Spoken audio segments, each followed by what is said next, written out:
Multi21 is more than Sebastian Vettel in his Red Bull villain era being a selfish jerk, and more than Mark Webber being a crybaby because he wasn't Red Bull's golden boy. It's time for our annual revisit because we're losing the ancient texts. The Euros 2013, think Jennifer Lawrence falling at the Oscars, and Game of Thrones Red Wedding. Seb had won the past 3 world championships. This was race 2 in Malaysia, and Seb was on pole while Mark was starting P5. Seb pit early for dry tires on lap 5, which handed Mark Webber the race lead. Mark was trying to save his tires, manage his pace. Meanwhile, Seb behind him was saying, "Mark is too slow, get him out of the way." After the final pit stops, Mark Webber was still in the lead, and Red Bull issued their command to Sebastian Vettel, multi-map 2-1, multi-map 2-1, which meant that Mark Webber's number 2 car should finish the race ahead of Sebastian Vettel's number 1 car. Now, Mark Webber was told that we're going to turn on the engines, we're going to keep positions, and race to the end. Sebastian Vettel had other plans. He, being the cheeky, unhinged bastard that he was, decided to go rogue. He decided to attack. Now, his race engineer was telling him to be careful. Team principal Christian Horner was on the radio saying, "This is silly, Seb, come on." But Seb didn't listen. Yep, that's good teamwork. Okay, Mark, he was told. He decided to overtake Mark Webber. They fought a little bit, but in the end, he reigned supreme. Sebastian Vettel won the Malaysian Grand Prix. Looked like you wanted it bad enough.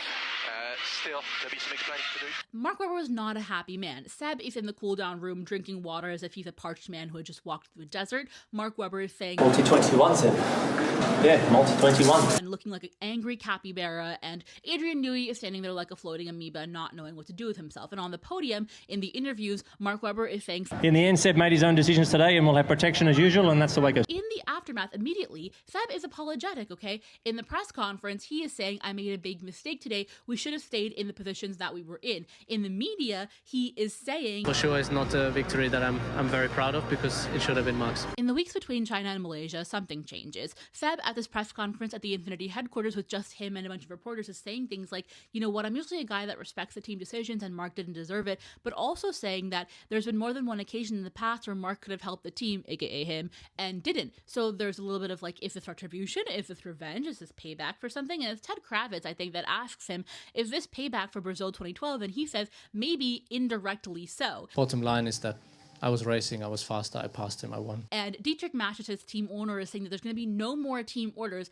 at Red Bull. And when this is put to Mark Webber about this being retribution for Brazil 2012, he says, You need to go a lot further back than that, mate.